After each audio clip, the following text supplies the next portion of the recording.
Colony കണ്ടു. നമ്മുടെ train to ബൂസാൻ്റെ ഡയറക്ടറിൻ്റെ പുതിയൊരു സോംബി പടമാണ്. ഇങ്ങനെ ഓൾറെഡി ട്രെയിൻ ടു ബൂസാനും അതിൻ്റെ തന്നെ ആനിമേറ്റഡ് മൂവിയായ സിയോൾ സ്റ്റേഷനും അതിൻ്റെ സെക്കൻഡ് പാർട്ടായ പെനിൻസുലൊക്കെ ഇറങ്ങിയത് കുറേ പേർക്ക് അറിയില്ല എന്ന് തന്നെ തോന്നുന്നു.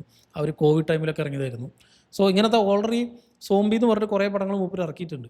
സോ ഇനി ഇത് എന്താണ് ഇതിൽ പുതിയതായിട്ട് ഇനി ചെയ്യാൻ പോണത് എന്ന് നോക്കിയിട്ടാണ് ഞാൻ ഒരു പടത്തിന് കയറിയത്. ആൻഡ് ഈ ഒരു പടത്തിൽ മൂപ്പർ വേറൊരു പുതിയൊരു കോൺസെപ്റ്റിനെ ഇൻട്രൊഡ്യൂസ് ചെയ്തിട്ടുണ്ട്. നമുക്ക് ഈ സോംബീസിനൊക്കെ ഒരു ഹൈ മൈൻഡ് പോലെ ഒന്ന് കൺട്രോൾ ചെയ്യാൻ പറ്റി അങ്ങനെ ആയിരിക്കും എന്നുള്ള രീതിയിലാണ് ഈ ഒരു പടം പോകുന്നത്. അതാണ് ഈ സിനിമയുടെ ഏക ഒരു എക്സ്ട്രാ നിൽക്കുന്ന മറ്റു പടങ്ങളിൽ നിന്നും ഒന്ന് വേറിട്ട് നിൽക്കുന്നൊരു പോയിന്റ് എന്ന് പറയാം.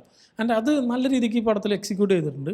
പക്ഷേ ഇൻ ടോട്ടൽ ഒരു വേറെ ലെവൽ പടം എന്നൊന്നും എനിക്ക് തോന്നിയില്ല. കാരണം കണ്ട സാധനങ്ങൾ തന്നെ കുറേ സമയത്ത്, പ്രത്യേകിച്ച് ഇതിൻ്റെ ഫസ്റ്റ് ഹാഫിലൊക്കെ കുറേ സമയത്ത് റിപ്പീറ്റ് അടിച്ച് വരുന്നുണ്ടായിരുന്നു. ഈ ഒരു ഔട്ട് ബ്രേക്ക് ഉണ്ടാകുന്ന സമയത്ത് ഉണ്ടാകുന്ന സാധനങ്ങളുണ്ടല്ലോ, അതിപ്പോൾ അങ്ങനെ തന്നെ അവർക്ക് കാണിക്കണം. അതിൽ പുതുമയൊന്നുമില്ല. സോ ഔട്ട് ബ്രേക്ക് ഉണ്ടാകുമ്പോൾ ഒരാളെ കടിക്കും, മറ്റൊരാളെ കടിക്കും, അത് ചറപറ സോംബി വരും.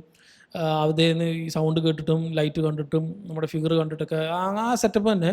സോ അതിൽ നിന്ന് കുറേ പേർക്ക് രക്ഷപ്പെടണം. ഒരു മാളിനകത്ത് ഈ സാധനം ഇങ്ങനെ നമ്മളിങ്ങനെ കുറേ കണ്ടിട്ടുണ്ട്.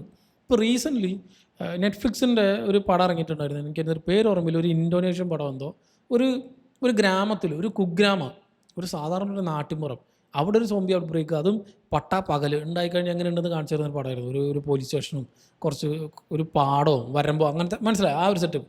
അപ്പോൾ അത് പുതിയൊരു സാധനമാണ്. അപ്പോൾ സോംബി എന്ന് പറഞ്ഞാൽ തന്നെ നമ്മൾ ഈ പറഞ്ഞ പോലെ ഒരു അപ്പാർട്ട്മെൻറ്റിനകത്തോ അല്ലെങ്കിൽ ഒരു ക്ലോസ്ഡ് സ്പേസിനകത്തോ സോംബി കുറേ വരും, അതിൻ്റെ നിന്ന് രക്ഷപ്പെടണം, അങ്ങനത്തെ സാധനങ്ങൾ നമ്മൾ കണ്ട് ശീലിച്ചതിന് ഒന്ന് വേറെ സാധനം കാണിക്കുമ്പോൾ നല്ലൊരു രസം ഉണ്ടായിരുന്നൊരു പടമായിരുന്നു അത്. നെറ്റ്ഫ്ലിക്സിന് പേര് മറന്നുപോയി. നല്ല അടിപൊളി പടമായിരുന്നു. അതേപോലെ അല്ല പക്ഷേ ഇതിൻ്റെ ആ ഒരു ഫസ്റ്റ് ഹാഫ് ഈ ഒരു കാര്യത്തിലേക്ക് ഈ ഒരു കോളനി എന്നുള്ളൊരു സെറ്റപ്പ് ഉണ്ടല്ലോ, ഈ ഒരു പടത്തിൻ്റെ പേര് തന്നെ കോളനിയല്ല. ആ ഒരു ഹൈ മൈൻഡാണ്. ഈ ഒരു ഗ്രൂപ്പ് ഓഫ് സോംബീസിനെ നമുക്ക് ഒരാൾക്ക് കൺട്രോൾ ചെയ്യാൻ പറ്റി, അങ്ങനെ ആയിരിക്കും. അതിലേക്ക് എത്തിപ്പെടാൻ കുറച്ച് ടൈമുണ്ട്. അതുവരെ എനിക്ക് വലിയ കാര്യമായിട്ട് തോന്നിയില്ല. അത് തുടങ്ങി കഴിഞ്ഞപ്പോൾ അല്ലെങ്കിൽ അത് എത്തിക്കഴിഞ്ഞപ്പോൾ പിന്നെ അങ്ങോട്ട് നല്ല എൻഗേജിങ് ആയിട്ട് ആ ഒരു സെക്കൻഡ് ഹാഫും ആ ഒരു ക്ലൈമാക്സ് പോർഷനൊക്കെ നല്ല അടിപൊളിയായിട്ട് ചെയ്തിട്ടുണ്ടായിരുന്നു. സോ ഒന്ന് കയറി വരാൻ കുറച്ച് പണിയാണ് ഈ ഒരു പടം. അതുവരെ നമുക്ക് ഇത് കണ്ട് ഇത് കുറേ വട്ടം നമ്മൾ കണ്ട് എന്നുള്ളൊരു മൈൻഡായിരുന്നു. പക്ഷേ അതിൻ്റെ മേക്കിംഗ് കാര്യങ്ങളൊക്കെ ലെവലാണ്.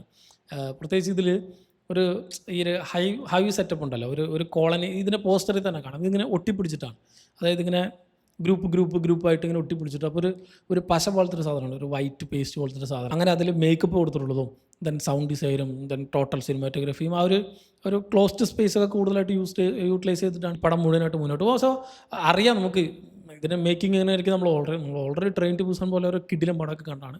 പക്ഷേ ഇങ്ങർക്ക് അതുപോലൊരു സാധനം റീപ്രൊഡ്യൂസ് ചെയ്യാൻ പറ്റുന്നില്ല എന്നൊരു പ്രശ്നമാണ്. ഈ ഉണ്ടാക്കിയവനെ കൊണ്ടേ പറ്റില്ല എന്ന് പറയാം. അങ്ങനത്തെ ചില പടങ്ങളുണ്ട്.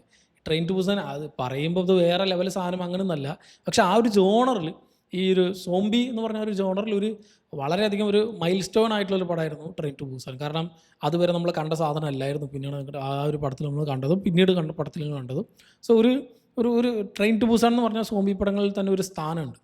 അതിനോടൊപ്പം വരാനൊന്നും ഈ ഒരു പടത്തിന് പറ്റിയിട്ടില്ല. പക്ഷേ സ്റ്റിൽ വാച്ചബിളാണ്. ഞാൻ പറഞ്ഞത് ഇങ്ങരുടെ തന്നെ, ഈ ഡയറക്ടർ തന്നെ പ്രീവിയസ് വർക്കുകൾ വെച്ചിട്ടാണ് ഞാൻ കമ്പയർ ചെയ്തത്. മറ്റ് സോംബി പടങ്ങളൊക്കെ വെച്ച് നോക്കുമ്പോൾ ഈ ഒരു പോയിന്റ്, ഞാൻ ഈ പറഞ്ഞ പോലെ ഈ കൺട്രോളിങ് സെറ്റപ്പ് ഉണ്ടല്ലോ, ആ ഒരു പ്ലോട്ടാണ് ഈ സിനിമയെ ഒരു എക്സ്ട്രാ ആയിട്ട് നിർത്തുന്നത്. സോ അതെന്താണെന്ന് എക്സ്പീരിയൻസ് ചെയ്യണമെങ്കിൽ ഒരു വട്ടം ഒന്ന് കണ്ടുനോക്കാൻ പറ്റും. പക്ഷേ ഒരു വേറെ ലെവൽ പടം എന്ന് എനിക്ക് തോന്നിയില്ല. പക്ഷേ മോശമല്ല, ഒരു ഡീസൻ്റ് ആയിട്ടുള്ളൊരു സോംബി പടം തന്നെയാണ് കോളനി എന്നൊരു പടം. കണ്ടവരുണ്ടെങ്കിൽ സിനിമ പറ്റിയുള്ള നിങ്ങളുടെ അഭിപ്രായം എന്നുള്ളത് കമൻറ്റ് ചെയ്യാം.